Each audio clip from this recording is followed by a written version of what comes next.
Good afternoon and good evening, everyone.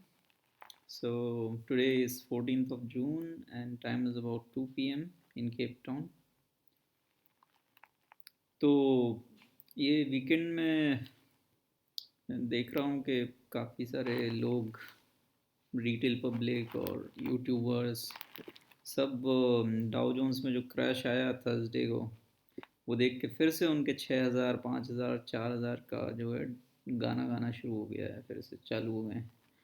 फिर से वो लंबे लंबे टारगेट आ रहे हैं, तो मैं सोचा भाई इतने फालतू वीडियो आ रहे हैं तो एक आध थोड़ा काम का वीडियो भी बना लिया जाए जिसमें थोड़े कॉमन सेंस वाली बातें भी हों। ये सब पता नहीं 2008 का एनालिसिस कर रहे हैं, कहीं कुछ कर रहे हैं। भाई 2008 में जो हुआ है वही अगर अभी होना होता तो बच्चे बच्चे भी करोड़पति बन जाते भाई, जिन्हें कुछ नहीं आता। 2008 का चार्ट देख लो, वही का वही यहाँ पे छाप दो बस। तो ऐसा होता है क्या कि 2008 में दुनिया कहाँ थी और आज दुनिया कहाँ है। आज दुनिया टेक्नोलॉजी पे आधे से ज़्यादा इकोनॉमी टेक्नोलॉजी पे चल रही है।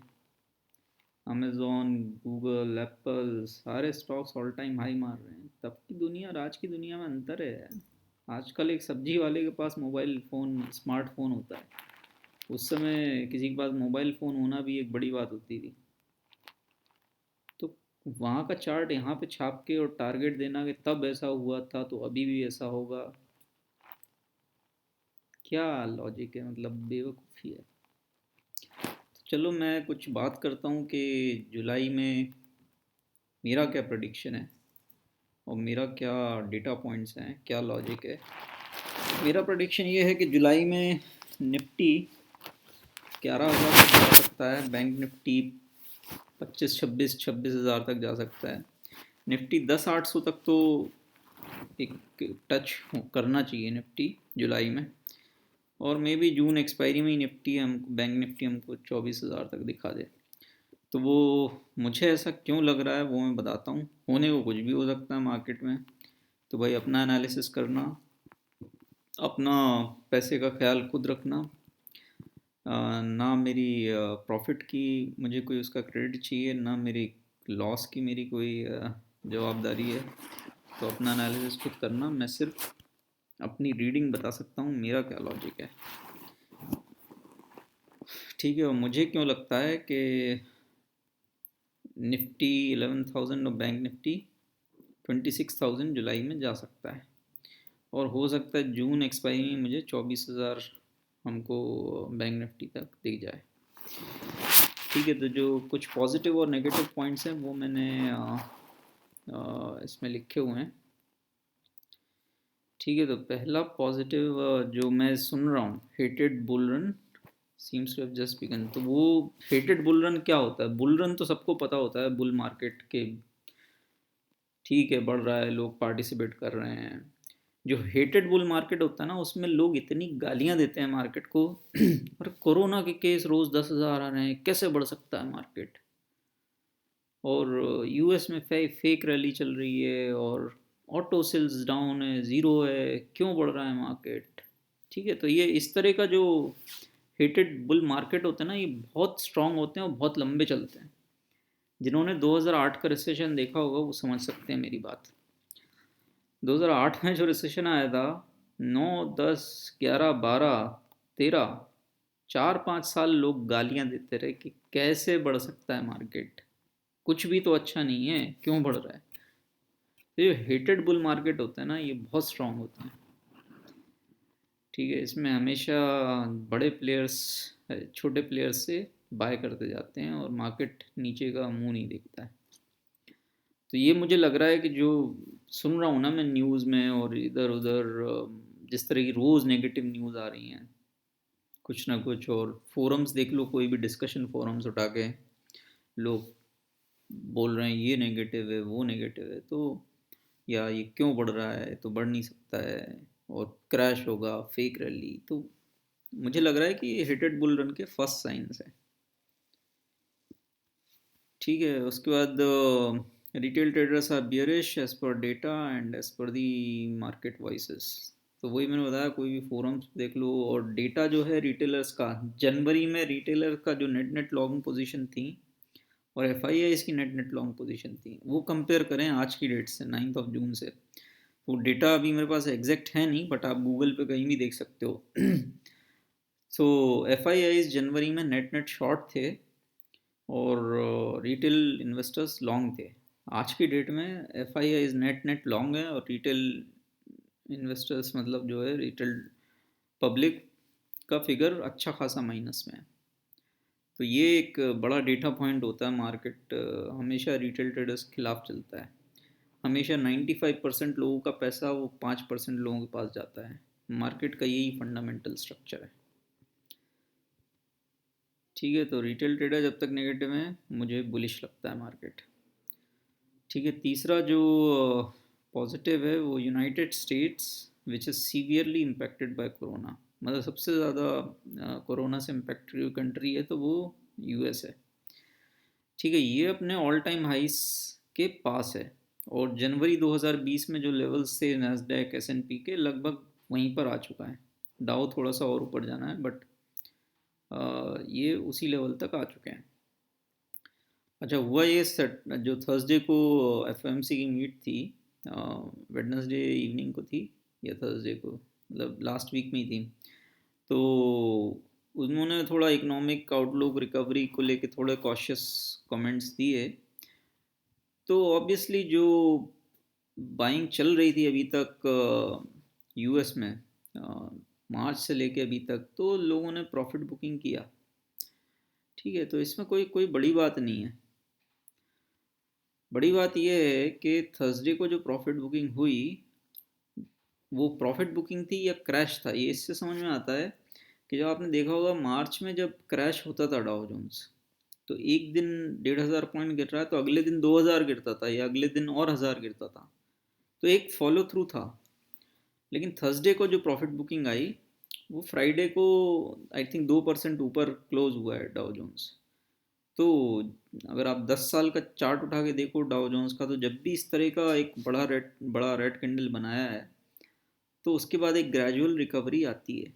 तो अगर वो आती है यहाँ से धीरे धीरे यूएस का मार्केट रिकवर करता है, तो जो इमर्जिंग मार्केट्स हैं, इंडियन मार्केट, एशियन मार्केट, ये सब जो है वो कैचअप रैली खेलेंगे डाउ के साथ। डाउ ऑलमोस्ट ऑल टाइम हाइस के पास चला गया है, बाकी सारे मार्केट्स भी वहाँ तक जाने की जर्नी शुरू कर सकते हैं। अभी तक ग्लोबल मार्केट्स अंडर परफॉर्म कर रहे हैं यूएस मार्केट्स को। तो ये साइकिल चेंज हो सकता है, मनी शिफ्ट हो सकती है इधर। ठीक है, देखो यूएस ने एक बेस लाइन रख दी है दुनिया के सामने कि भाई हमारे यहाँ कोरोना से सबसे ज़्यादा इम्पैक्ट हुआ लेकिन हम झेल रहे हैं और हम ठीक हैं, इतनी बुरी हालत नहीं है। तो इसीलिए इंडिया में भी जब रोज़ 10,000 केस आ रहे हैं तो हम यूएस से एक एविडेंस ले सकते हैं, भाई आप लोगों ने हैंडल कर लिया तो हम भी कर ही लेंगे। तो लोग यहाँ पे 10-10 हज़ार केस देख रहे हैं, वो ये नहीं देख रहे कि यूएस में ये सब हो चुका है, उसके बाद भी वो ठीक ठाक हैं, इकोनॉमीज रीओपन हो रही हैं कुछ। वहाँ पे बिल्कुल मातम जैसी सिचुएशन नहीं है जो यहाँ पे लोग सोच रहे हैं पुट्स खरीद के कि 10,000 केस आ रहे हैं तो भैया मार्केट तो क्रैश हो जाएगा। तो एविडेंस यूएस मार्केट ने दे दिया है कि ये इससे निपटा जा सकता है। ठीक है, तो जो भी हुआ फ्राइडे को रिकवरी हुई तो उससे ये एक सिग्नल मिलता है कि यूएस फ्लैट रह सकता है, थोड़ी रिकवरी कमिंग सेशन में आ सकती है, तो ये भी एक पॉजिटिव है। ठीक है, यूएस मार्केट में थोड़ी रिकवरी आएगी तो ग्लोबल मार्केट्स में अच्छी खासी रिकवरी आएगी और कैचअप करेंगे ये यूएस मार्केट से। ठीक है, अगला जो पॉइंट है Indian market, specially bank Nifty है 60% to go to all time high. So bank Nifty का ऑल टाइम हाई 32,000 के ऊपर है और हम अभी 20,500 के आसपास हैं। तो यहाँ से और 12%, सॉरी और 60% जब बढ़ेगा मार्केट तब हम ऑल टाइम हाई के पास होंगे। तो ऑल टाइम हाई तो हम नहीं सोच रहे, लेकिन ऑल टाइम हाई से का अगर आधा भी रिट्रेस कर लें, मतलब जितना भी यूएस मार्केट है उसका भी अगर हाफ, जितना यूएस मार्केट ने कवर किया उसका इवन 0.5% हम रिकवर कर लें तो भी हम आई थिंक 25,000 के आसपास पहुंच जाएंगे। तो 20,000 से 25,000 एक बहुत बड़ा मूव है, मतलब बहुत बड़ी रैली के लिए प्ले किया जा सकता है। ठीक है, और रिक्वायरमेंट क्या है, बस यूएस मार्केट जितने बड़े हैं उसके आधे हम बढ़ जाएं, कोई कोई बहुत बड़ी बात नहीं है उसमें। तो आई थिंक डाउ जोन्स का हाई 29,000 है और डाउ जोन्स 25-26 के बीच में है कुछ।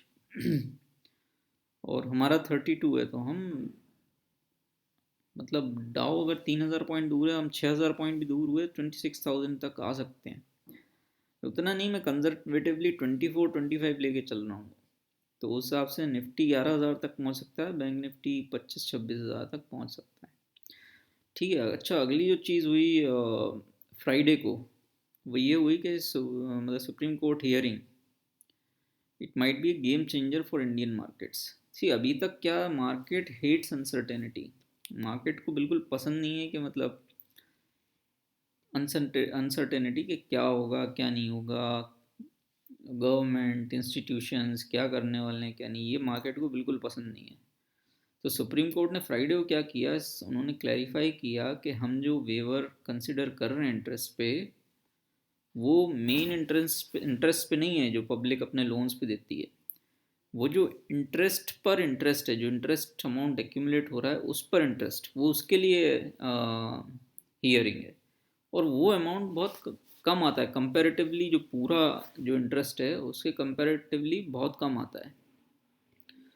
तो एक बहुत बड़ा जो ओवरहैंग था बैंक्स पर कि क्या होगा क्या नहीं होगा, कहीं पब्लिक के फेवर में करके बैंकिंग सिस्टम कोलैप्स ना हो जाए, ये सब तो कोलैप्स नहीं होगा। मतलब वर्स्ट केस में इंटरेस्ट ऑन इंटरेस्ट हो सकता है कि, मुझे तो नहीं लगता बट हो सकता है सुप्रीम कोर्ट उस पर थोड़ा कंसिडर करे।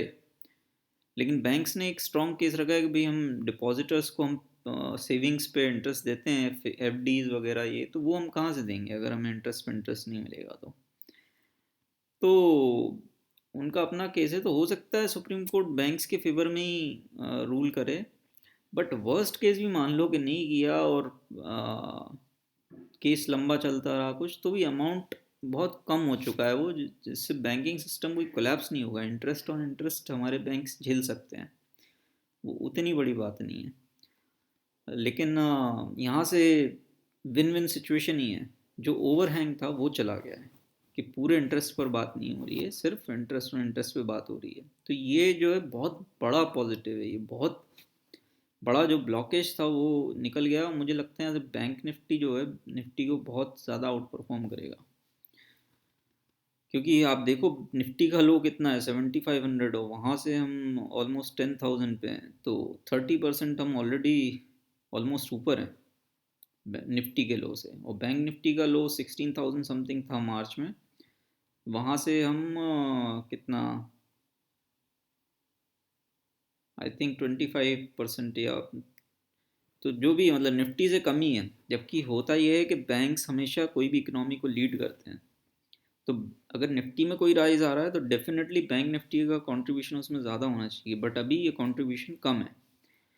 तो ये बैंक निफ्टी जो है वो कैचअप करेगा, अभी आउट परफॉर्म करना शुरू करेगा। ये बहुत बड़ा ओवरहैंग जो है सुप्रीम कोर्ट ने हटा दिया है। ठीक है। So it might be A beginning of A fresh bull run in bank Nifty. तो हो सकता है बैंक निफ्टी हम पीछे पलट के ना देखे थोड़ी बहुत। अगर गलती से कल बैंक निफ्टी 20,000 2500 के बीच में मिल जाए, तो मैं जुलाई के इन द मनी कॉल्स हैं 18,000 या 18,500 या मैक्सिमम 19,000, यहाँ तक का मैं जुलाई का call options in the money का, जुलाई की मंथ एक्सपायरी का बाय करूँगा। वो चांस मैं मिस नहीं करूँगा। ठीक है। अगला जो पॉइंट है, on Friday huge gap down the Asian indices did not fall to the tune of Dow Jones. तो डाउ जोन्स में क्रैश जैसी सिचुएशन थी। आई थिंक 700 पॉइंट समथिंग, 700 नहीं, सॉरी 1,700 पॉइंट्स गिरे थे, 1,700 या 1,800 पॉइंट्स डाउ जोन्स।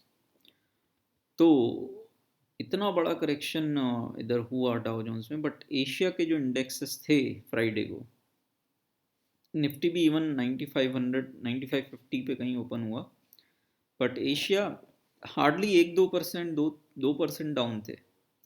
ठीक है, तो ये फर्स्ट इंडिकेशन था कि शायद यूएस मार्केट से जो एफआईआईज हैं वो पैसा निकाल के इमर्जिंग मार्केट्स में डाल रहे हैं। ठीक है, ये पहला साइन था, क्योंकि ऐसा मार्च के बाद आई थिंक पहली बार हुआ है कि यूएस मार्केट जितने गिरे हों उसका आधे भी नहीं गिरे वर्ल्ड मार्केट्स। अदरवाइज होता ये था कि यूएस जितना गिरता था उससे डबल एशिया और यूरोप गिरते थे। तो फ्राइडे को जो है ये बड़ी अजीब चीज़ देखने को मिली कि एशियन इंडिसेस बहुत कम गिरे, और रिज़ल्ट ये हुआ कि वहाँ पर भी शॉर्ट कवरिंग आई और हमारा निफ्टी भी जहाँ ओपन हुआ वहीं पर लो बनाया और हाईएस्ट पॉइंट पर क्लोज हुआ। तो ये इंडिकेशन है कि ये शायद जो है जो डेवलप्ड मार्केट है यूएस मार्केट, वहाँ से पैसा जो है एफआईआईज इमर्जिंग मार्केट्स में डाल रहे हैं, और यहाँ से इमर्जिंग मार्केट्स में स्टार्ट आउट परफॉर्मिंग दी यूएस मार्केट्स। तो ये एक पॉजिटिव है। ठीक है, टेक्निकली अगला पॉजिटिव ये है कि मार्केट ने बहुत स्ट्रॉन्ग सपोर्ट लिया। जो 8800 से 10300 की रैली थी वो बहुत जल्दी आई, जो जून के महीने में आई थिंक मई लास्ट वीक से लेके अभी जून सेकेंड वीक तक 2-3 हफ्ते में ही वो रैली आ गई। तो उसका 50% 95-50 के आसपास आ रहा था, 50% रिट्रेसमेंट। तो मार्केट ने एग्जैक्टली वहीं पर सपोर्ट लिया। वहाँ पर इतनी ज़बरदस्त बाइंग डिमांड थी कि डाउ क्रैश ये वो मार्केट सब भूल के जो है लगातार बाइंग रही फ्राइडे को। और जिन लोगों ने भी क्रैश क्रैश सोच के शॉर्ट किया होगा उन्होंने और फ्यूल दिया, तो मार्केट एक्चुअली ग्रीन में क्लोज हुआ, जो कि एक्सपेक्टेड नहीं था। हमारा मार्केट ग्रीन में इसीलिए क्लोज हुआ क्योंकि यहाँ रिटेल पब्लिक ज़्यादा है, ज़्यादा शॉर्टिंग हुई होगी फ्राइडे को, तो एंड ऑफ द डे होते होते कवरिंग भी बहुत ज़्यादा रही। ठीक है, बट इंडिकेशन ये है फ्राइडे को जो भी हुआ मार्केट में कि अंडरलाइंग स्ट्रेंथ है हमारे मार्केट में, मतलब हर डिप पर बायर है, इन्वेस्टमेंट की डिमांड है। ठीक है, कोई भी सिग्निफिकेंट डिप आता है उस पर बायर्स तुरंत आ जाते हैं और मार्केट तुरंत रिकवर करता है। ठीक है, ये कैसे पता चलता है इन्वेस्टमेंट की डिमांड है? क्योंकि देखो जो क्वालिटी स्टॉक्स हैं, बजाज फाइनेंस, ठीक है, ये अपने इंट्राडे लो से, मतलब जहाँ ओपन हुआ था फ्राइडे को वहाँ से 15% एक ही दिन में ऊपर गया है।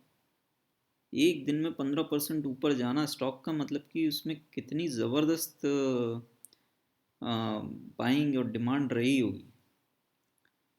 ठीक है, तो ये ब्लू चिप स्टॉक्स हैं, और ये इसी तरह रिलायंस में भी ज़बरदस्त बाइंग हुई थी। तो ये स्टॉक्स हैं जो एफ आई आई के फेवरेट हैं, और इनमें इस तरह का मूव आना मतलब कि हर डिप पे जो है मार्केट तुरंत रिकवर करेगा। बाइंग डिमांड बहुत है ये, और एक बड़ा पॉजिटिव है। ठीक है, फिर और पॉजिटिव क्या है? बैंक निफ्टी का मूविंग एवरेज जो है वो अराउंड 26 के आता है। अगर आप मेरा 22 मई का यूट्यूब वीडियो देखो तो मैंने वहाँ पे एक हिस्टोरिक डेटा दिया था, पूरे डेटा पॉइंट्स, हर एक फॉल जो 2008 से अभी तक हुआ है वहाँ पे कितना मूविंग एवरेज हुआ करता था और किस मंथ में हम किस लेवल पे थे, वहाँ से फिर अगले 2 महीने में क्या हुआ, वो पूरा मैंने एक्सप्लेन किया है। तो अगर आप वो वीडियो देखो तो वो अभी भी एप्लीकेबल है। हम अपने मूविंग एवरेज से काफ़ी नीचे हैं। मूविंग एवरेज हमारा 26,000 के आसपास आता है बैंक निफ्टी में, हम अभी 2500 पर हैं, और यहाँ से आराम से 4-5 हज़ार पॉइंट की जगह बनती है। वो आप वीडियो ज़रूर देखना, 22 मई वाला।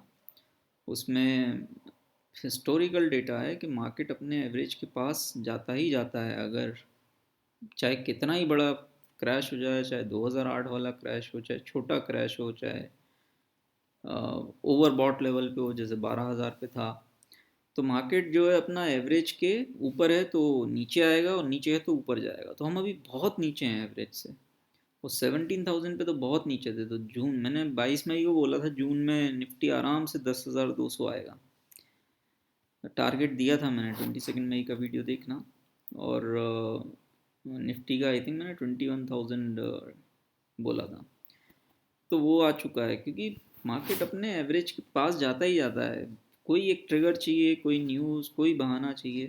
तो आई थिंक सुप्रीम कोर्ट ने जो ये दिया है, और जो अभी कुछ और डिसीजंस आने हैं ए जी आर के, या इस पे इंटरेस्ट ऑफ इंटरेस्ट को भी पे भी हियरिंग होना है।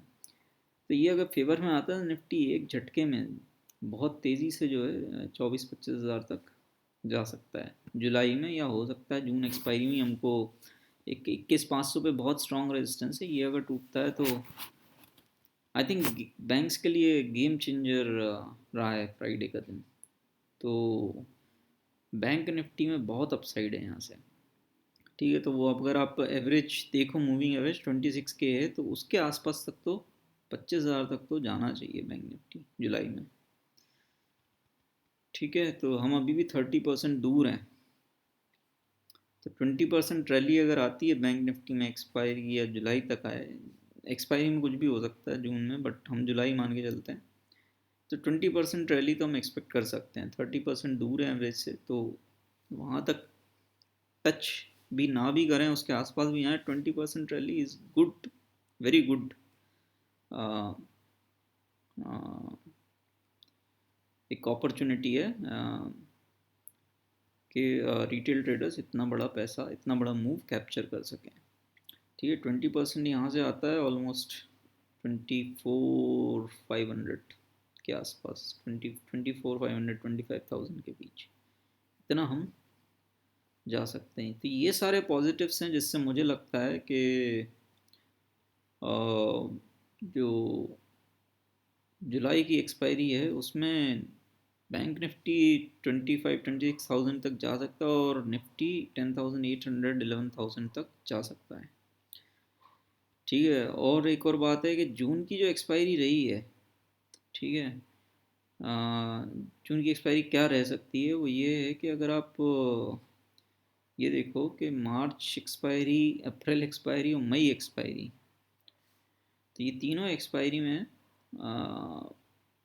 ऑलमोस्ट एक्सपायरी के आखिरी 3 या 4 दिनों में बैंक निफ्टी 2,000-3,000 पॉइंट बढ़ा है, निफ्टी भी ऑलमोस्ट 700-800 पॉइंट बढ़ा है।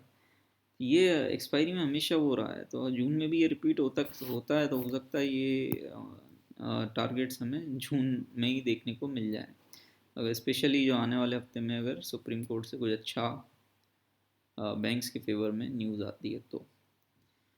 ठीक है, नेगेटिव्स हैं उनको भी इग्नोर नहीं कर सकते भाई। नेगेटिव सबसे बड़ा तो कोरोना ही है, इससे बड़ा क्या होगा। देखो, सेकेंड वेव ऑफ कोरोना अगर आता है तो, और ये अगर सीरियस होता है, तो कंट्रीज़ को मजबूरन सोचना पड़ेगा कि फिर से लॉकडाउन करें एटलीस्ट कुछ टाइम के लिए। और अगर दोबारा लॉकडाउन आया तो शायद बहुत ही जल्दी हमको वो लेवल्स देखने को मिल सकते हैं जो लास्ट जो लोज थे वो, क्योंकि अब कोई भी इकोनॉमी लॉकडाउन नहीं झेल सकती। ठीक है, मार्केट चाहता है नॉर्मल सी वापस आए, सब लोग अपना बिजनेसेस वगैरह नॉर्मली दोबारा शुरू हों, वो मार्केट की एक्सपेक्टेशन है, उसी एक्सपेक्टेशन में मार्केट बढ़ रहा है। अगर किसी कंट्री ने अनाउंस कर दिया कि हमारा सेकेंड वेव है और हम दोबारा लॉकडाउन कर रहे हैं, तो मार्केट जित होप में जितना भी बढ़ा है उतनी तेज़ी से क्रैश होगा। तो हमेशा जो भी लॉन्ग पोजीशन रखो उसके अगेंस्ट में हेज ज़रूर कर लेना, पुट्स बाय करके रखना। ठीक है, अच्छे की उम्मीद करो लेकिन बुरे से बुरे के लिए प्रिपेयर्ड रहो, यही एक सक्सेसफुल ट्रेडर की का फॉर्मूला होता है। बुरे से बुरे के लिए तैयार रहो। मेरे पास हैवीली लॉन्ग पोजीशंस हैं, बट पुट्स भी अच्छे खासे हैं। मार्केट नीचे गया तो मैं थोड़ा बहुत लॉस में निकल जाऊंगा, ख़त्म नहीं होऊंगा। और अगर ज़्यादा ही कुछ क्रैश हो गया तो हो सकता है मैं प्रॉफिट में ही आ जाऊँ। तो मैंने अपनी सारी पोजीशंस हेज करके रखी हैं, स्ट्रांगली हेज करके रखी हैं। ऊपर जाने पर प्रॉफिट उतना नहीं होगा जो बिना हेज के होता था, बट ठीक है, मेरे को मार्केट से पूरा का पूरा प्रॉफिट नहीं चाहिए। मार्केट जितना बढ़ता है उसमें से मुझे अगर एक थोड़ा सा मिल जाए अच्छा खासा, और मेरा रिस्क मैनेज रहे हेज्ड में, तो मैं थोड़े प्रॉफिट में भी खुश हूँ, क्योंकि मेरे पास मेरा अमाउंट ज़्यादा है, मेरा थोड़ा प्रॉफिट भी इनफ है। तो हेजिंग करके रखना भाई, जो भी है जुलाई में जो भी बाय कर रहे हो लॉन्ग पोजीशन, उसके अगेंस्ट में पुट्स बाय करके रखना। फॉर एग्जांपल बैंक निफ्टी का 18,000 का पुट बाय कर लो जुलाई का, शायद सस्ता रहेगा बहुत। तो अगर क्रैश वैश आता है तो वो पुट भी 2,000-3,000 ऐसा कुछ हो सकता है जुलाई में, अगर दोबारा इंडिया में लॉकडाउन होता है। इस तरह की कुछ अनफॉर्चुनेट इवेंट होता है तो मुझे लगता नहीं कोई भी कंट्री कर सकती है दोबारा लॉकडाउन, क्योंकि लॉकडाउन किया तो फिर या तो लोग भूख से मरेंगे या अनएम्प्लॉयमेंट से मरेंगे या मतलब एक चीज़ फिक्स करने के लिए 10 प्रॉब्लम नई खड़ी कर देंगे। ऐसी कोई कंट्री ऐसी बेवकूफ़ी करेगी नहीं। ठीक है, तो मुझे ऐसा लगता नहीं कि दोबारा लॉकडाउन होगा, बट हमारे कंट्रोल में सिर्फ हेज करना है तो वो हमें करना चाहिए। ठीक है, increasing number of cases in India every day, ये भी एक चिंता वाली बात है। रोज़ 10-10 हज़ार आ रहे हैं और ऑब्वियसली यूएस और इंडिया में अंतर ये है कि हमारी पॉपुलेशन उनसे कहीं ज़्यादा है, तो उन्होंने झेल लिया किसी तरह, लेकिन हमको उतना ही पेन झेलने में बहुत बहुत पापड़ बेलने पड़ेंगे। और हमारा हेल्थ सिस्टम भी उतना अच्छा नहीं है जितना यूएस में है। तो ये इंडिया के लिए प्रॉब्लम है। ओनली होप इज़ के नॉर्मल हो हो लाइफ। और इंडिया में अच्छी बात ये है कि लोग मतलब ज़्यादा डेथ नहीं हो रही हैं। यूएस में डेथ बहुत ज़्यादा हो रही थी, तो ये एक्चुअली अभी इंडिया में रोज़ के 10,000 केसेस इसीलिए इग्नोर हो रहे हैं कि नंबर ऑफ डेथ्स ज़्यादा नहीं है। ठीक है, अगर डेथ्स हो रही होती तो दुनिया कहीं भी जाती, मार्केट दुनिया के ऊपर जाते, लेकिन हम नीचे ही जाते हैं। हम इसीलिए सर्वाइव कर रहे हैं कि डेथ्स ज़्यादा नहीं है, हमारा हेल्थ सिस्टम कोलैप्स नहीं हो रहा, बस लॉकडाउन की वजह से सफ़र कर रहे हैं। तो अगर यही सिचुएशन बनी रहती है तो आई थिंक ह्यूमैनिटी कोरोना के साथ सरवाइव कर लेगी। बहुत लोग अगर नहीं डेड हो रहे हैं तो हम कोरोना के साथ जीना सीख लेंगे। लेकिन बिजनेसेस बंद करना, लॉकडाउन करना, ये मार्केट को अभी तक भारी पड़ा है और अगर दोबारा होता है तो बहुत भारी पड़ेगा। ठीक है, इंडिया में पॉलिटिशियंस इतने हैं, पब्लिक को खुश करने के लिए कुछ भी करते हैं, तो ये एक डर की बात है। ठीक है, यहाँ पे कोई भी किसी चीफ मिनिस्टर ने डिसीजन ले लिया कि लॉकडाउन कर रहे हैं दोबारा या कुछ इस तरह का, तो मार्केट कोलैप्स हो सकता है। तो अगेन हेज करके रखना अपनी पोजीशंस। मैं एक एग्जांपल देता हूँ हेज का, जिनको नहीं पता। मैंने 175 का पुट राइट किया है। ठीक है, मतलब सेल किया है 175 का पुट। आई थिंक मैंने 12 रुपये के आसपास जो प्राइस चल रहा था उसका, तब मैंने सेल किया था। और मैंने उसके अगेंस्ट में हेज किया था 150 का पुट बाय करके। आई थिंक 2 रुपये में मैंने बाय किया था, 2.5 समथिंग, 2.4 ऐसा कुछ मैंने बाय किया था एक लॉट। तो एक लॉट मैंने सेल किया था, एक लॉट मैंने बाय किया। ठीक है, मेरा मैक्सिमम रिस्क हो गया 25 पॉइंट्स। मुझे मेरा मैक्सिमम प्रॉफिट रहेगा सिर्फ आई थिंक 10 पॉइंट्स। तो मैंने अभी क्या किया, जब मार्केट में फ्राइडे को रैली आई, मैंने अपनी हेज पोजीशंस को डबल कर लिया। तो अभी वही एसबीआई का पुट आई थिंक 1.2 1.3 में मैंने फिर से बाय किया। तो अगर क्रैश वगैरह आता है, एसबीआई 150 140 अपना ये जो है लोस तोड़ देता है किसी रीज़न से, अगर कोई लॉकडाउन अनाउंस कर दे या कुछ हो जाए, तो जो मेरे को 150 के जो पुट्स लिए हैं वो मुझे अच्छा खासा प्रॉफिट दे देंगे। 175 का जो एक पुट मैंने राइट किया है ये मेरे को लॉस देगा, लेकिन वो हेज पोजीशंस मेरे को अच्छा खासा प्रॉफिट दे देंगे। तो मैंने अपनी हेज पोजीशंस और बढ़ा दी हैं। ठीक है, अनसर्टेनिटी के लिए प्रिपेयर रहो। और अगर मार्केट ऊपर बढ़ता है तो आई कैन ऑलवेज शिफ्ट। मैं अपना वो हेज पोजीशन ऊपर की तरफ शिफ्ट कर सकता हूँ, या ऊपर ऊपर के लेवल पर पुट राइटिंग कर सकता हूँ जब अनसर्टेनिटी क्लियर हो जाए, इकोनॉमी ओपन हो रही है सब। तो मैं 175 की जगह में भी 180 185 की पुट राइट करूँ। तो ऐसा पोजीशन एडजस्टमेंट हो सकती है।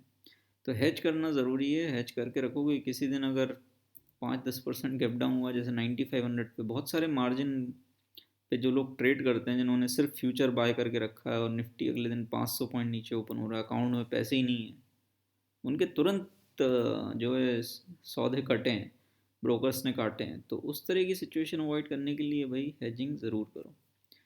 ठीक है, कॉन्फ्लिक्ट चल रहा है चाइना नेपाल बॉर्डर पे, ये एक नेगेटिव है। ये कितना बढ़ेगा कितना नहीं बढ़ेगा मुझे कोई इसमें इतना दम दिखता नहीं है, बट फिर भी ये एक नेगेटिव पॉइंट्स है जो काफ़ी टाइम से चल रहा है। आवाज़ें आ रही हैं, मतलब कुछ न्यूज़ में भी कुछ इंसिडेंट्स हुए हैं, ऐसा अ, हो रहा है, but I think sort out हो जाएगा वो। ठीक है, जीडीपी का हमारा ऑब्वियसली मूडीज़ वगैरह ने अपना आउटलुक घटाया है इंडिया पे ग्रोथ का। ठीक है, और इकोनॉमिक इम्पैक्ट्स जो होने हैं वो सब, इतने दिन बंद रही है इकोनॉमी, तो इन सब के इकोनॉमिक इम्पैक्ट्स आने हैं, तो वो भी नेगेटिव है, बट वो इमीडिएट नेगेटिव नहीं है।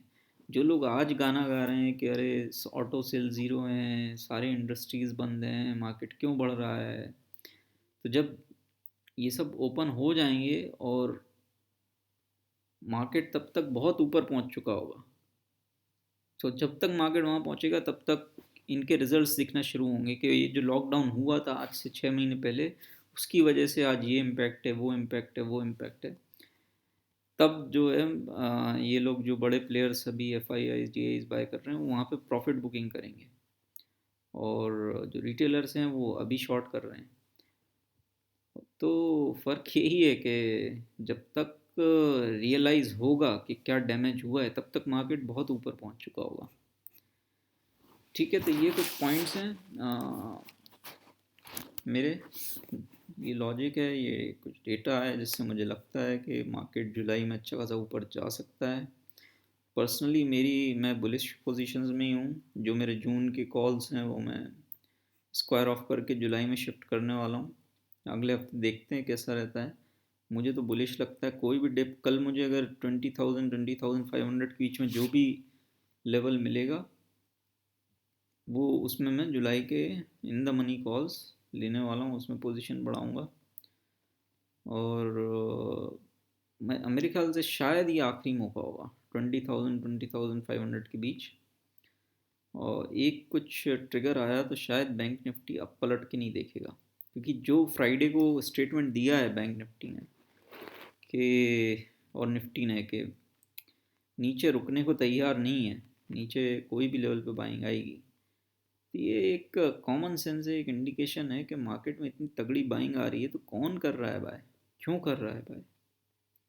ठीक है, बस रिक्वायरमेंट इतनी है कि डाउ जोन्स अभी ज़्यादा क्रैश ना हो, मतलब यहीं कहीं थोड़ा फ्लैट टू नेगेटिव भी रहेगा, तो भी हम यहीं कहीं घूमते रहेंगे। थोड़ी सी रिकवरी अगर आएगी यूएस मार्केट में, तो हम यहाँ से शूट अप करेंगे, बहुत अपसाइड है हमारे मार्केट्स में। तो ठीक है, सुनो सबकी, 6,000 वालों का भी गाना सुनो, 4,000 वालों का भी गाना सुनो, 8,000 वालों का भी सुनो, करो अपने मन की, और करो वो जो मार्केट में सामने दिख रहा है टर्मिनल पे। जो हुआ है फ्राइडे को मजाक नहीं था, 9550 से 10,000 तक टच कर दिया ऑलमोस्ट निफ्टी ने एक ही दिन में। ठीक है, ये मजाक नहीं था, ये मार्केट का स्टेटमेंट है कि मैं नीचे नहीं जाऊंगा। ठीक है, फिलहाल ये स्टेटमेंट था। आगे कुछ चेंज होता है तो ऑब्वियसली बड़े प्लेयर्स हैं जिन्होंने बाय किया है 9500 से 10,000 तक ले गए, वो लोग अपनी पोजीशन हेज्ड भी रखते हैं। तो अगर वो चेंज करने लगते हैं, कुछ बहुत नेगेटिव न्यूज़ आती है लॉकडाउन से रिलेटेड स्पेशली, तो फिर हमको भी चेंज होना पड़ेगा। बट अभी तो अपना प्लान है बुलिश साइड का, उसी में कॉमन सेंस है, उसी में लॉजिक है, बाकी सब एनालिसिस अपनी जगह है। चलो भाई, मिलते हैं फिर। तो आई होप अपने अपने रिस्क के हिसाब से लोग पोजीशंस बनाएंगे, बट प्लीज़ अपना एनालिसिस खुद करना। मेरे को, हालांकि मैंने सेम प्रेडिक्शन जून में किया था, मैंने उसका कोई वीडियो नहीं बनाया क्रेडिट लेने के लिए कि मैंने इतने लोगों का प्रॉफिट कराया है कुछ। मैंने एक्चुअली एक ऑप्शंस का पोर्टफोलियो बनाया था, जिंदल स्टील 100 का कॉल ऑप्शन उस समय 6-7 रुपीज़ पे चल रहा था, वो बाय कर लो। बजाज फाइनेंस का 2000 का कुछ 42 रुपीज़ पे चल रहा था, जो ऑलमोस्ट आई थिंक 500 हो गया, वो बाय कर लो। ये मई 22 को जब दुनिया नेगेटिव थी, ये तब मैंने ये ऑप्शंस पोर्टफोलियो बनाया था, जिसमें कि लोगों के पैसे जो है 10-10 गुना हो चुके हैं जिन्होंने बाय किया। कुछ व्हाट्सएप ग्रुप में उन्होंने बाय किया भी है, लेकिन मैंने कोई उसका क्रेडिट लेने के लिए वीडियो नहीं बनाया, क्योंकि आपको प्रॉफिट होता है इसमें, मुझे कोई क्रेडिट नहीं चाहिए। इसी तरह मार्केट है, कुछ भी हो सकता है, लॉस हो तो उसका भी रिस्पॉन्सिबिलिटी आपकी खुद की है। तो अपना एनालिसिस खुद करो, पैसा आपका, प्रॉफिट आपका, और लॉस भी आपका। मैं जस्ट अपना एनालिसिस शेयर कर रहा हूँ, जो डेटा पॉइंट्स हैं मेरे व्यूज़ हैं, मेरी पोजीशंस, और मैं कम्प्लीटली गलत भी हो सकता हूँ, क्योंकि मार्केट में सही होने की गारंटी जो लेता है, आई थिंक वो सबसे बड़ा बेवकूफ़ होता है। वही, मैं समझदार हूँ, मार्केट गलत भी कर सकता है मुझे, और उसमें कोई प्रॉब्लम नहीं है। मैंने अपनी पोजीशंस हेज्ड की हैं, मैं ऊपर के लिए भी रेडी हूँ, नीचे के लिए भी रेडी हूँ, बट मेरा जो दिमाग है, जो कॉमन सेंस है, वो बोलता है मार्केट ऊपर जाना चाहिए, और ये एक बुल रन रहेगा जो बहुत लंबा चलना चाहिए, और जो इसमें पार्टिसिपेट करेगा कई लोगों की लाइफ चेंज हो जाएगी। मैं एज ए डिस्क्लोजर देता हूँ, मैंने थर्सडे को मार्केट आफ्टर मार्केट आवर्स में बजाज फाइनेंस 2338 पर 1000 शेयर्स मैंने कैश में बाय किए हैं। मैंने पुट राइटिंग की थी 2400 की, और मेरा प्लान ये था कि 2400 से अगर नीचे आता है बजाज फाइनेंस तो मैं वो पुट स्क्वायर ऑफ कर दूँगा, और उसके अगेंस्ट में मैं कैश में पोजीशंस ले लूँगा, इन्वेस्टमेंट लॉन्ग टर्म। ठीक है, मैं 2400 के नीचे मैं प्रिपेयर्ड था कि मैं किसी भी प्राइस पे बजाज फाइनेंस बाय कर लूँगा। मैंने 1000 शेयर्स बाय किए हैं अबाउट 23 lakhs के, 2338 के प्राइस पे, और मैंने एक्सिस बैंक बाय किए हैं अराउंड 4000 शेयर्स, आई थिंक 413 के प्राइस पे, तो उससे नीचे है अभी axis bank, I think 408 something, कुछ 1-2% नीचे है। ठीक है, वो भी कब नीचे, जब डाउ क्रैश हो गया इतना, मतलब एक दिन में 1800 पॉइंट, उसके बाद भी सिर्फ एक्सिस बैंक 1-2% नीचे है मेरे प्राइस। तो बजाज फाइनेंस मेरे प्राइस से कितना, 5-6-7% ऊपर पहुंच गया। तो ये एक अच्छा डिसीजन था, और ये शेयर्स में रखूँगा। और मैंने जो इन्वेस्टमेंट के लिए लिया है वो टाटा मोटर्स लिया है, मेरा फेवरेट स्टॉक है, और ये जो रिटर्न देगा वो शायद, मतलब कोई ब्लू चिप इतना रिटर्न दे मुश्किल रहेगा अगले 5 साल में। तो मैंने 106 पे अराउंड 10,000 शेयर्स बाय किए हैं टाटा मोटर्स के। अगेन मैंने थर्सडे को आफ्टर क्लोजिंग सेशन में बाय किए थे, तो अभी 105.5 ऐसा कुछ पे क्लोज हुआ है फ्राइडे को। और मेरे पास टाटा मोटर्स के 80 का कॉल है, 90 का कॉल है जून सीरीज़ का, वो मैं स्क्वायर ऑफ करके जुलाई में शिफ्ट करने वाला हूँ। तो एज ए डिस्क्लोजर ये मेरी पोजीशंस हैं। ओके भाई, अपना एनालिसिस खुद करो, और best of luck, bull run में पार्टिसिपेट करो। ठीक है, जो क्रैश की बातें करते हैं 5,000 6,000 के, वो बहुत बड़े लूज़र होते हैं मार्केट के। उसका सिंपल लॉजिक ये है कि जिन्होंने बहुत पैसा खोया है ना मार्केट में, उनको जल्दी रहती है रिकवर करने की। इतना ज़्यादा पैसा खो चुके होते हैं वो, कि उनको किसी तरह, मतलब लॉटरी लग जाए, वो इसी तलाश में रहते हैं। आप जानती हो मार्केट बढ़ता है धीरे धीरे और गिरता है एकदम एलिवेटर से बोलते हैं ना, तो मार्केट गिरता एकदम धड़ाम से। तो जो गिरने में, अगर जो शॉर्टिंग में जो पैसा मिलता है ना, वो बहुत जल्दी मिलता है। तो ये जो लोग हैं ना, जो सोचते हैं मार्केट गिरे गिरे गिरे, इनका जो साइकोलॉजी मेंटेलिटी रहती है ना, वो वही रहती है कि मैं किसी तरह से मेरा लॉस कवर हो जाए जल्दी से। तो ये क्रैश की बातें वही लोग करते हैं जिन्होंने एक्चुअली ट्रेडिंग करके स्टॉक मार्केट में बहुत लॉस किया है। आपको जो मिले ना, 6,000 5,000 और 7,000 की बातें करने वाला, लिटरली मैं गारंटी ले सकता हूँ कि अगर वो उसका प्रॉफिट एंड लॉस स्टेटमेंट दिखे, बहुत बड़े लॉस में रहा होगा वो, तभी उसकी ये मेंटालिटी है कि क्रैश होगा क्रैश होगा। ठीक है, अदरवाइज जो रियल में पैसा कमाता है मार्केट से, वो जनरली बुलिश रहता है, क्योंकि स्टॉक मार्केट की हिस्ट्री है, जो बुल रहा है उसी ने पैसा कमाया है लॉन्ग टर्म में। बीच बीच में बियरिश मूव्स आते हैं, तो ठीक है, पार्ट ऑफ द गेम।